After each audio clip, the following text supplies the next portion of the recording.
Programang ito ay rated SPG, striktong patnubay at gabay ng magulang ang kailangan.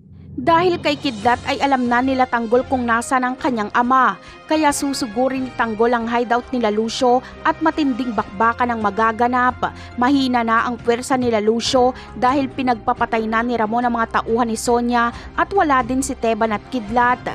Kaya madaling maililigtas ni Tanggol si Ramon at hindi aalis si Tanggol hanggat hindi nagagantihan si Lucio sa pagpaslang nito kay Oweng. Kaya naman, ito na ang katapusan ng Red Phoenix. Si Kidlat at Teban na lang ang matitira. Pero hindi na nila kakalabanin si Tanggol bagkos ay gusto nilang mailigtas si Santino. Ngunit alam nilang nasa mga gerero si Santino kaya imposibleng maligtas nila ito. Kaya kay Tanggol lalapit sila Kidlat. Sasabihin nilang nanganganib si Santino sa mga gerero. Hindi naman magdadalawang isip si Tanggol na pasukin ang bahay ng mga gerero at iligtas si Santino.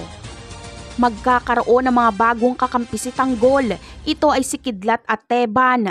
At kapag mailigtas nila si Santino ay sasama din ito kay Tanggol. Magiging kakampi din nila si Ponggay at dagdag pa dito si Ramon kaya lalakas na naman ang husto ang pwersa nila Tanggol. Magiging kalaban na ni Rigor si Santino. Magpapauto kasi si Rigor sa mga gerero. Sasabihin nilang sumama kay Tanggol si Santino kaya traidor ito. Padami ng padami ang problema ng mga gerero. Hindi na nga nila mahuli si Tanggol at nakatakas pa si Ramon. Dagdag pa dito ay si Don Gustavo mismo ang magbubunyag na nandaya umano si Roberto at Miguelito.